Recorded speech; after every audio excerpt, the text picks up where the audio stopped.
going to invite our headline speaker for the evening, Vibhu Mittal. He's right over there. Vibhu is the Chief Information Officer for Inflection AI. He has flown all the way from San Francisco to be with us tonight. So please give him a big round of applause.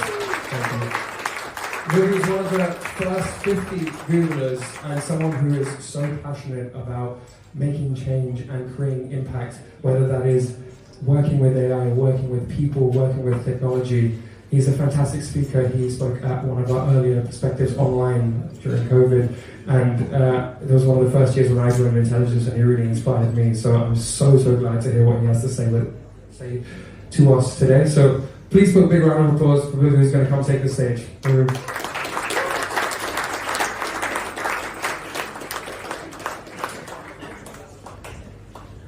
So it's hard to follow somebody as well spoken as Shrey, but I will say that the secret to being called up on stage here is to be friends with the right people at the right time. And so Kapil and I have known each other for a while, and I think I'm invited here not because I'm actually a good speaker, but because I happen to be good friends. That said, I have been one of the fortunate or unfortunate few who've done AI forever, and so I thought I'd come and just, like any old fogey, recount a few anecdotes from my past. I was trying to figure out how to begin, and I remembered that when I first went into grad school, you'd see other grad students all working on AI, and invariably a pattern that struck you was the fact that the folks who tried to walk across the room and would bump into all the tables and stub their toes and run into doorways and so on were the ones working on robotic path planning. And the ones who could never maintain a calendar or come to meetings on time were the ones working on scheduling. And so I began to wonder whether I should actually say I'm working on AI, because clearly this seems to be the trend that if you're weak at something, you end up trying to study it. And very thankfully, I started to look at natural language processing. So if I don't give a good talk, it's because I happen to be an NLP. So I'm going to talk about LLMs because LLMs are the topic of the day, and I'm very excited about where they'll go. But I'm going to start by talking about three separate aspects of how one builds or how one can build effective systems that use natural language processing. They need not necessarily be LLMs. In fact, LLMs in some ways are just the mechanism that powers these interactions that you want to have. I'll start with a very old, 3-decade-old system that we first started working on. So I had just finished grad school and I'd gone to Pittsburgh, and we had a grant from the National Library of Medicine. And the goal was to build a patient education system for people suffering from chronic conditions. And so these are conditions you can't really cure. You're not going to get, a course of treatment for a couple of weeks and then you're done. This is something that you have to live with for the rest of your life. So, things like diabetes, high blood pressure, and so on fall into this category. The particular condition we were looking at was actually migraine headaches, and I don't know how many of you have migraines. But in 1992 and 1993, they're still a relatively mysterious phenomenon that occurred. Most people think of migraines as headaches. In fact, I describe them as migraine headaches. But the headache is actually not the migraine. The headache is a side effect of the migraine. And so we were tasked with building an AI system that could actually get patients to change their behavior in order to learn what the triggers were in terms of what caused their migraine headaches.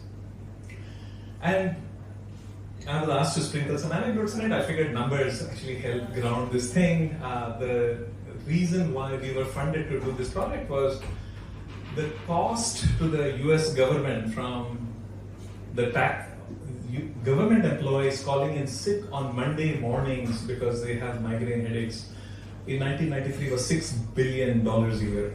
And so they said, why do migraines happen on Monday mornings? And what can we do to prevent them?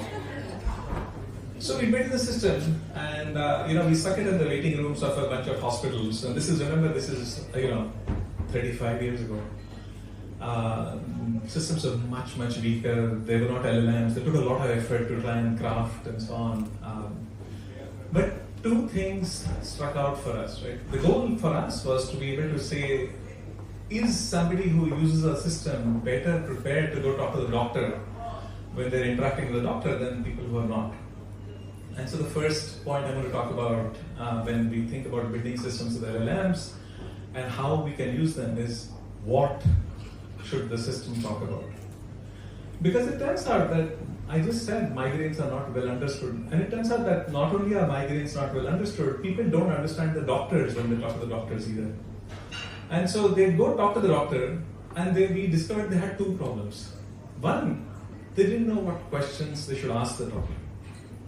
Because in some ways, there's a great notion of unknown unknowns. If you don't know what you don't know, how are you going to ask about it? And so none of the people, we had hundreds of patients use the system, none of them went to the doctor and said, if it isn't a headache, what is it? We discovered a second problem, which was that people are actually very reluctant, even in very serious situations, to talk to the doctor about things that they feel awkward about. And so it turns out almost every single patient we had, because they would have this massively head-splitting headaches, wondered whether they had a brain tumor. And not one of them ever asked the doctor, are you sure it's migraine, it's not cancer? And so we were so perturbed by this that we had an ethnographer on the team, and she went and asked all of these patients in follow-up visits at home and said, why didn't you ask the doctor this? And they said, hey, I was afraid of looking foolish. The doctor just said, you have migraines, and he seemed to be completely fine with it. And we ended up redesigning the system completely from the ground up. Two things. One, it preemptively told the patient stuff that they would be worried about but might not think of asking the doctor. And two, it prompted them to ask questions about things that they didn't know that they didn't know. And so the prime example I give here is that the most common medication in 1992, 1993, if you had migraines, was a beta blocker. So beta blockers are drugs that, among other things, slow your heart down. But they slow your heart down enough that if you are normally the sort of person who would go running in the morning, you will no longer be able to go running in the morning. You may not even be able to climb the stairs to the second floor of your house if the dosage is strong enough. And our doctor, who was one of the 10 best doctors in the US, would prescribe a beta blocker called Inderol all the time. It was one of the most effective drugs for migraines. But he never thought that he should tell the patients that, by the way, this is going to impact your ability to do physical activities. And so one of the things that I always kept in mind as I went further in trying to build better systems and so on, when LLMs came to play, we all think of LLMs as they've famously been described as a stochastic parrot. You give it 3 or 4 words, it'll give you the next word that follows it. And if you give it back that input, it'll give you yet the next word that follows it. And in fact, it'll do an amazingly good job at generating what seems like a coherent description. But you really do have to give it the right prompt in order to be able to make sure it generates the right information. And this can make a huge difference in terms of the effectiveness of these systems. So you can have an extremely expensive LLM, an extremely elaborate system, and if you don't actually have the human understanding of what your users are going to do with it, you may actually not get anywhere. So I talked about, I think, the importance of what you should have the LLMs or any AI systems you build output. I also think the why they need to do this is an important bit, because I actually find this kind of a setting where I'm giving a talk and everybody else is listening somewhat artificial. This only happens when you're giving a talk and everybody is being to some degree prepped that they should listen to this, and hopefully I do a decent enough job that you don't start throwing objects at me. But normal life consists of a back and forth. You say something, you pause, and the person responds to you. And one of the most effective things that you can actually do is to actually end or pause at a point that forces the other side to ask a question. And so we had, my second epiphany was a few years later. We were working on an education platform for school kids. And this platform had students and teachers on it. Other teachers had their own conversations going about how to teach stuff effectively and so on. And this isn't primarily about AI, but factors very well into how I think LLMs should behave. I was looking at a conversation one afternoon. There's not much going on in the office, and I saw a message come from somebody in Brazil. It was the teacher saying, I need to teach Shakespeare to middle school kids. Do any of you have recommendations? So what's a good source of material for teaching Shakespeare? Or even just suggestions for how to get them involved in how to teach Shakespeare. And I'm very proud to say that our system, so we ran a company called Edmodo. Edmodo had 100 million users at that point. We were in every country in the world. You got an answer instantly. Right? I mean, actually the second or third answer was from the Shakespeare Trust in Stanford upon Avon that recommended a whole bunch of interesting materials that 12 and 13-year-olds would find interesting. But actually the most interesting answer was a one-line answer that came from some unknown teacher in Asia. And she said, Lady Gaga songs. I don't think of myself as knowing even anything about Shakespeare, but even I paused there and said, Lady Gaga songs? How does Lady Gaga pertain to Shakespeare? And actually, it turned out a whole bunch of other teachers who were on this platform must have had the same thought. So they, my question was asked by about 15 other people instantly, which I thought actually was a really, really good way because it forced you to think, why is somebody recommending a suggestion that I do not entirely understand?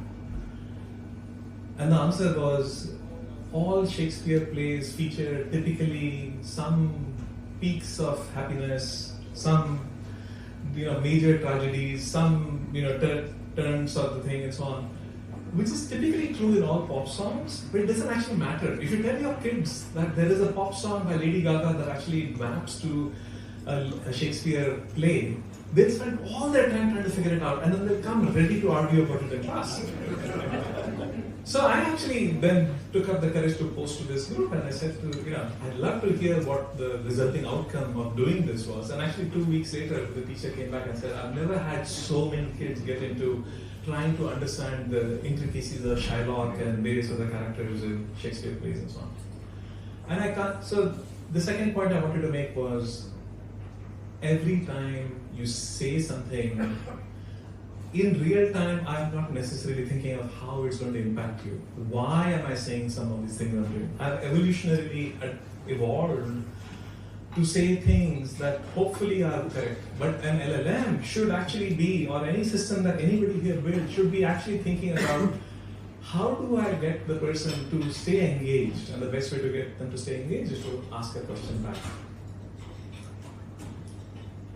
And the reason I brought up the first two examples is that I come now to the present. So I'm now at Inflection AI. Inflection AI, for those of you who may not have heard of it, is yet another LLM company. And I say yet another because everybody's heard of OpenAI. Most of you have probably heard of Anthropic.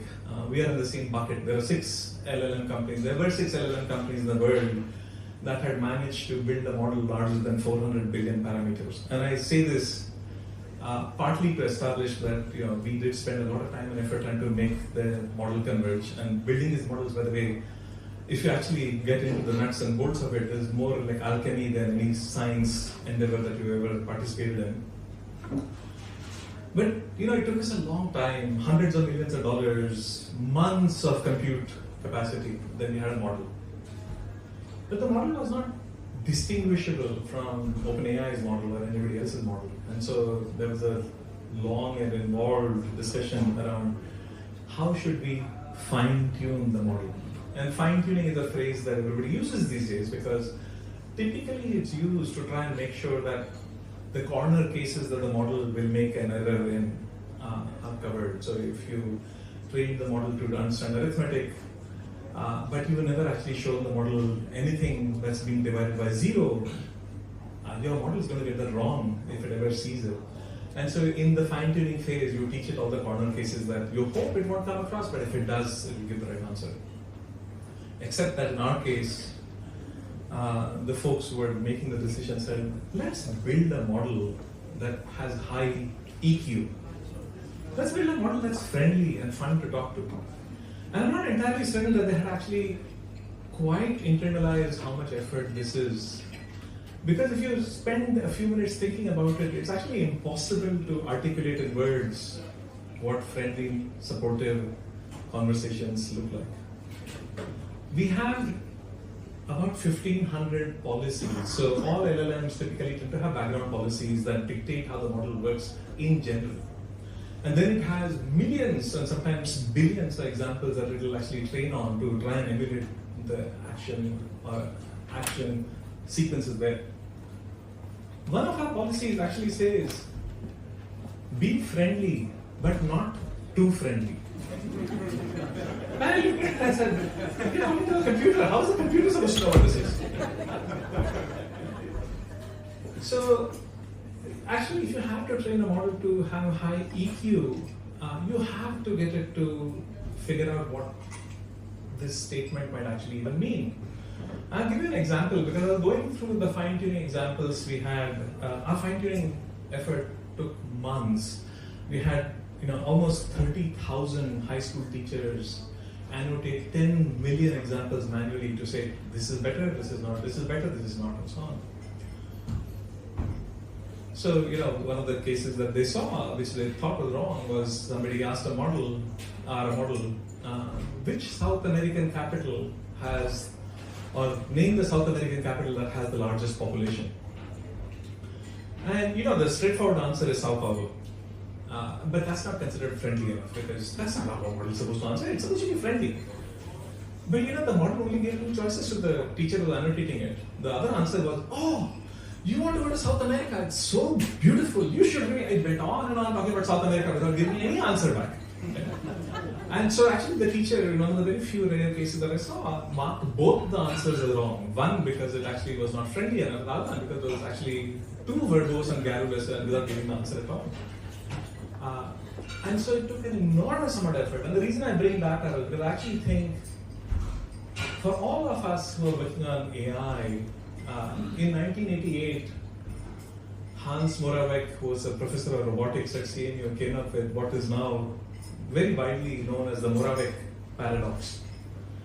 He said, when you're trying to do AI, all the hard things will seem easy, and all the easy things will be incredibly hard. And that has mostly stayed true. And I think the reason they mostly stayed true is because there's some fuzziness about what hard things mean. People tend to think of hard things as mathematics and logic and so on, and the easy things as I see somebody and a split second later I recognize who the face is, or somebody says something and I recognize them being funny or sarcastic or whatever and so on. Even though these are actually very, very, very hard things to do. And I think part of the reason why these are so hard to do is that we've evolved over hundreds of thousands of years to try and make this processing almost effortless. So, the first attempt that we had internally to try and get the model to learn EQ was we said, well, we clearly have to characterize what's funny and what's not, or what's friendly and what's not, what's sarcastic, and so on. And so they came up with a set of about approximately 50 dimensions. And then they started manually tagging every utterance that the model has on these 50 dimensions. A few months later, they tested the model again, and it hadn't actually gotten much friendlier. I mean, 50 is actually not enough. So they said, okay, let's sit down and do some more. And this time they came up with about 90 dimensions on which they would tag these things. And what we have today is a model that is incredibly complicated at the back end. There's all kinds of things that nobody will ever probably see. It's capable of even recognizing what my kids periodically accuse me of when they say, oh, you're being passive aggressive. So I was looking at the transcript and somewhere a human said, I have a question, and then proceeded to talk about things that didn't have a question. The model interrupted him to say, can you please finish your question? And then if you look at the tags that it came up with, it tagged itself as being rude and polite at the same time. And I suspect it only thought it was polite because it used the word please. We've, as a company, now tried, like every other startup, to try to figure out how to make money. And I have to tell you that all LLM models tend to be incredibly expensive to run. Anybody who gives you a $20 a month subscription plan to any of the models is losing money hand over fist. You should just take it and use it. So we decided to become an enterprise company. And actually, as we become an enterprise company, or tried to become an enterprise company, we've gone around trying to say to people, fine-tuning is where all the effort in making a really good product will be. Because fine-tuning will set you apart from everybody else who may have the same LLM. And eventually, nobody is going to be able to train their own LLMs. I mean, our LLM model cost us well over $1 billion to train. If you believe Eric Schmidt and Reid Hoffman and Larry Ellison and so on, they're saying the next generation of models will all be 100 billion plus to train. I tell people when I talk to GPU providers these days, they no longer tell me, unlike the good old days where people would say we can give you 10,000 CPUs and so on, they all quote me in terms of megawatts of power they have available. So they say the last GPU provider I talked to said, you should book us right now because we have access to a 100 megawatt power source that will go away. So these models are going to get more and more expensive to train. I doubt very many people are going to train foundation models on their own, but I think all of us, as we go forward, will fine-tune these models for our specific use cases. I'm going to end with one interesting insight that occurred to me, partly because Kapil is a friend, and I want to make sure that he realizes that he's sitting on an incredibly priceless source of data. When we go around to all the companies and so on, people would say to us, so how hard is it to train a high EQ model? And I would say, it's very hard. It took us 28,000 teachers working non-stop over a few months, generating 10 million examples that we then used to fine-tune it. And by the way, we only managed to make it somewhat high EQ for English, because it turns out Spanish is a completely different ballgame. And then even as I was saying this, I realized that we actually are sitting on a data set that only companies that actually deploy models have access to. So in the 1 year that we've had the model available and running, and lots of people have used it, 6 billion conversations have occurred on Pi. And the data set is just astounding if you were to look at it, because it has all these insights into human behavior and so on that I at least would never have guessed. I'm sure the brighter people here will all know it. But I sat there thinking, if Americans are depressed at some point in their conversation with Pi, when they're trying to get some comfort from Pi, they invariably stop and say, hold on a minute, I'm going to go get some ice cream. But the Britishers, they go get a cup of tea. And this is sort of very interesting. You can track all kinds of minor variations between people who come from India versus people who come from Korea versus people who come from somewhere else and so on. But the 6 billion conversations I have, I can actually filter them. I can say, from these 6 billion conversations, only pick the conversations that lasted more than an hour. I still have hundreds of millions of these conversations. And then I can use those to fine-tune my model further. And so the reason I bring this anecdote up is that every single company I talk to who's deployed stuff in the field, they don't always realize that in Kapil's case, they have millions of videos for maintenance and so on. That is a training set for fine-tuning that nobody else has access to. And eventually, right now the world is so enamored with the fact that these LLMs essentially do what seems like magic, but at some point people will get inured to this, and then they'll start paying attention to fine-tuning, because they'll say, wait, I need an edge. I need the best model that's the best for maintenance, or the best model for finance, or the best model for just being friendly. And so I think I'm looking forward to the day when I don't have to go to companies and try and sell them the benefits of fine-tuning, and Kapil doesn't have to go anywhere, but there are people breaking down his door because they'll say, you have access to a data set, Kapil, that we would love to get a hand on. And that's it from me. Thank you.